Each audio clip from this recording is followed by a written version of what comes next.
Hello, my friends, hello, and welcome once again to stately Von Manor.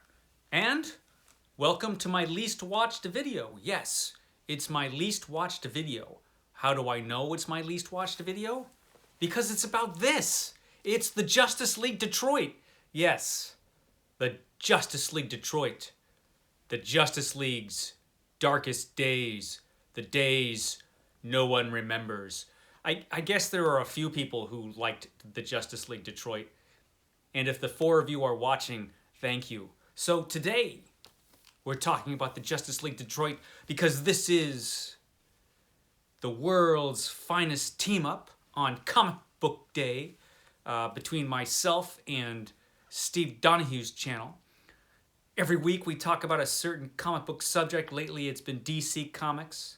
And today, on my channel and Steve over on his channel, we're talking about this, the Justice League Detroit. This is Steve's idea.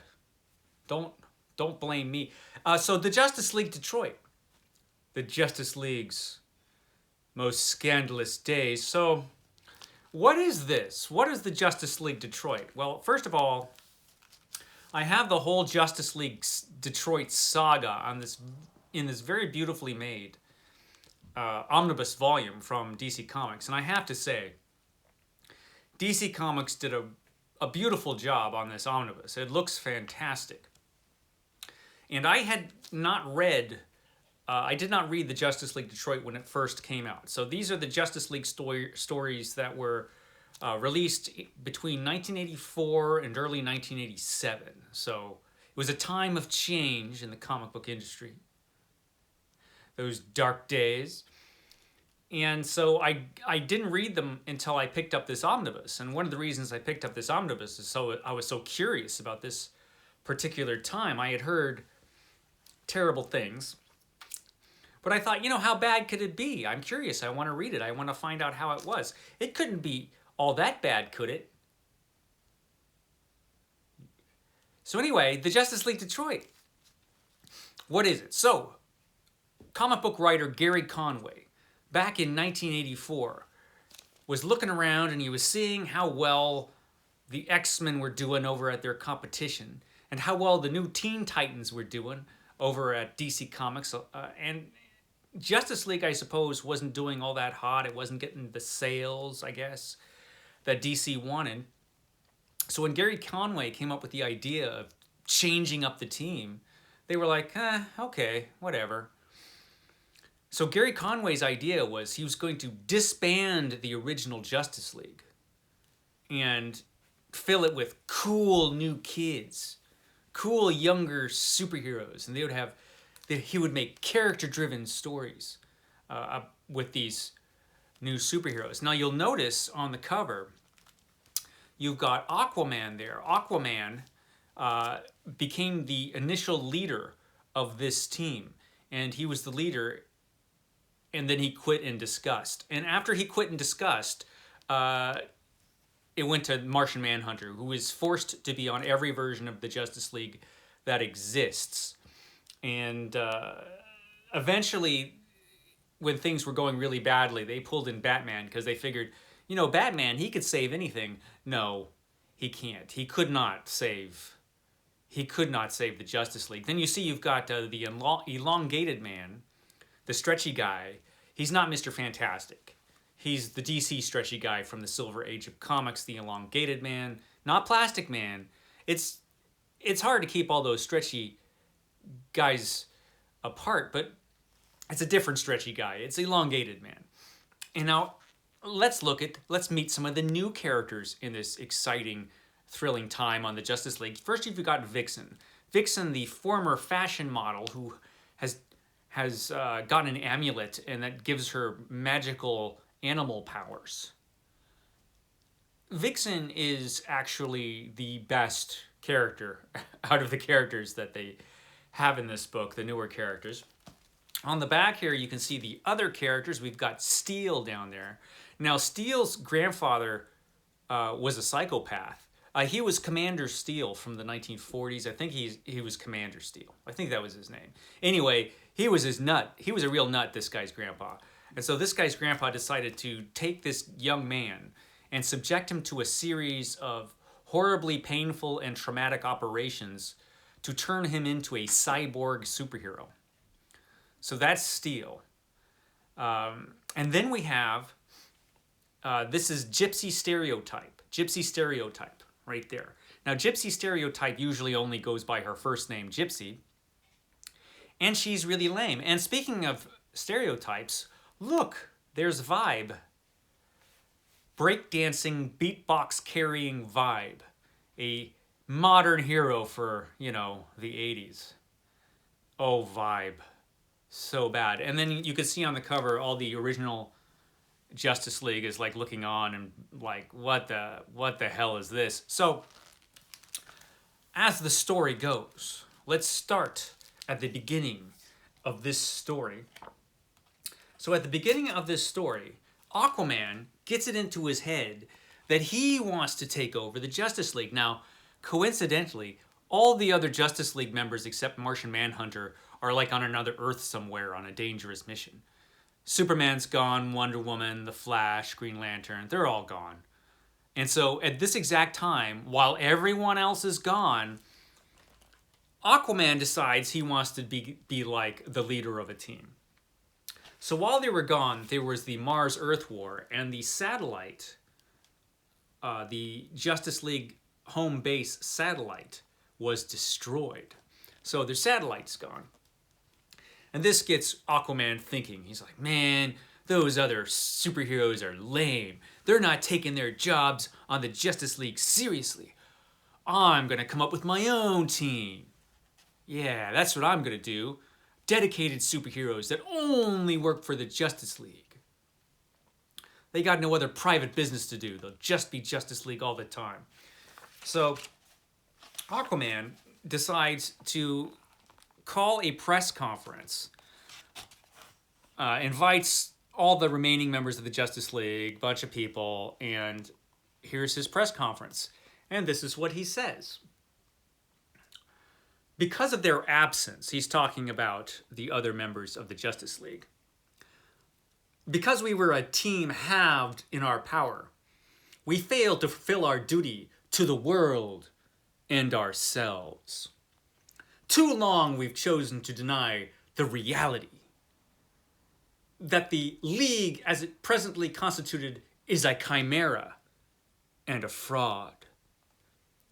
The world deserves something more than a part-time organization of uncommitted debutantes.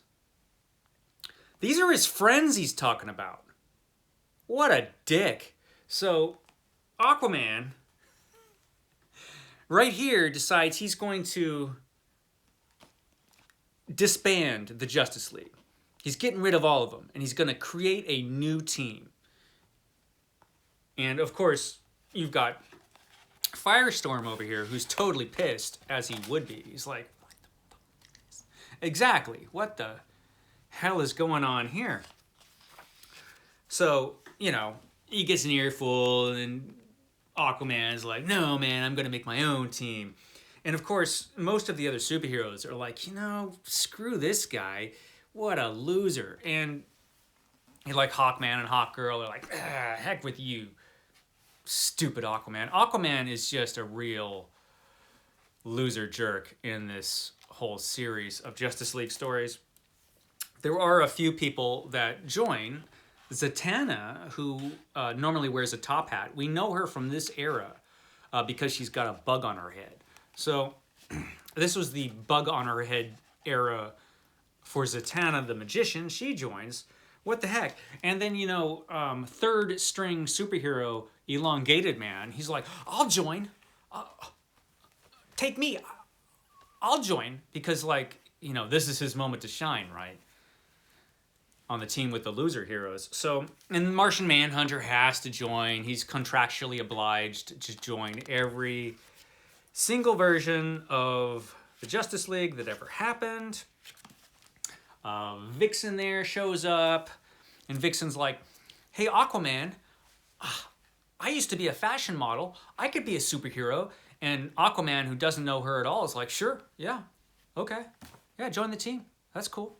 And then Steel shows up. Now Steel shows up and he's like, hey man, my rich crazy grandpa, he's got a whole base, a big superhero secret base over there in Detroit. You guys could use it if you just, you know, let me on the team, on the Justice League. You can use my base. And Aquaman's like, I don't know this guy at all, but he's got a base. Sure, you could join the Justice League. Great leader we've got here in Aquaman. So we've got Vixen, we've got Steel.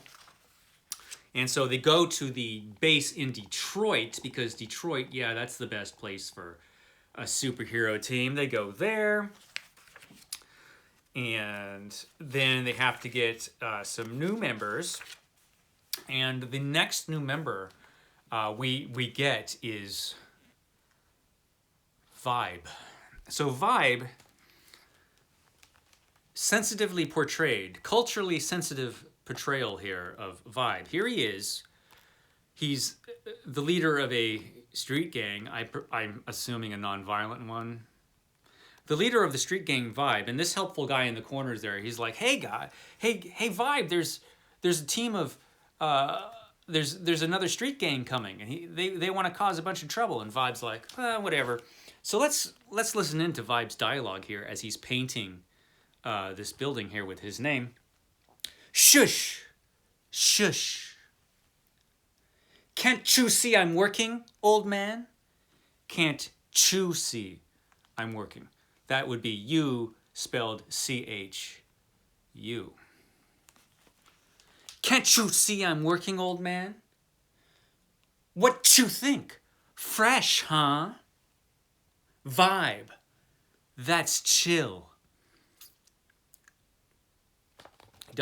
He doesn't get any better, guys. So there's Vibe. Okay, old Charlie. You got me. You got me, Charlie. So the other street gang shows up and Vibe dances around them.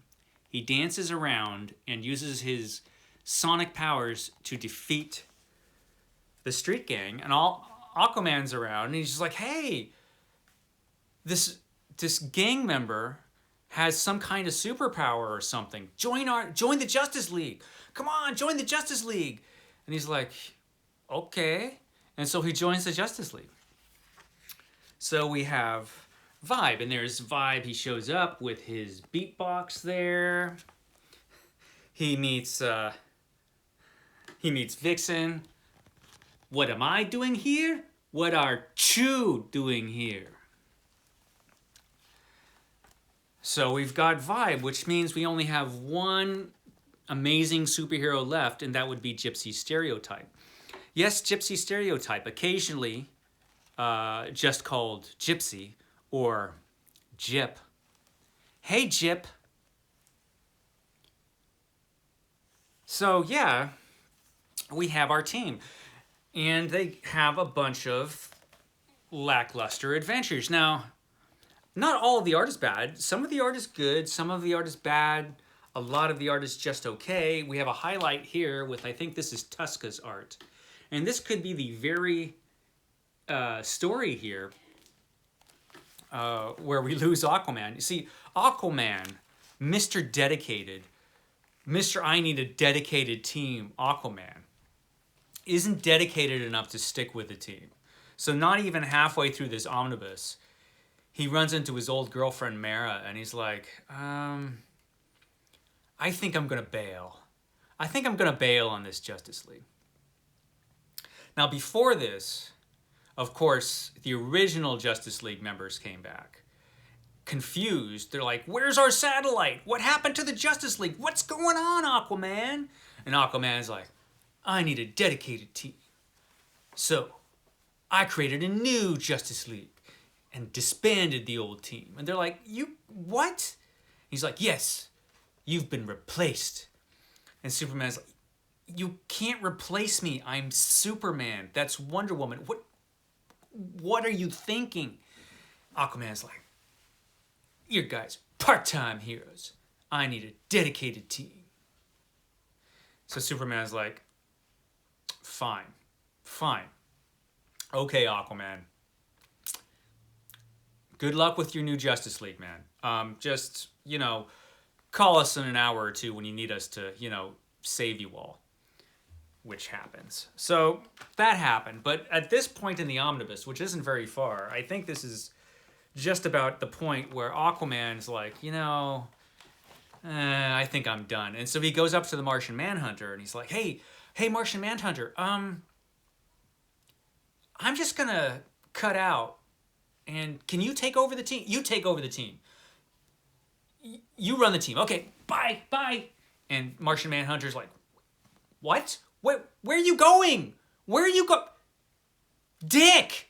And so that is what happened. And so so Aquaman bails on the Justice League. He's just a total loser as a team leader from the start. Just gets him into trouble. And the amazing thing about this team, the really interesting thing about the Justice League Detroit is just what a terrible team they are. I mean, they're just awful. They're underpowered. They're always over their heads. They're always in trouble. They're just a really bad team. I mean, pathetically so, frankly. And so, Martian Manhunter's stuck with these guys for a while.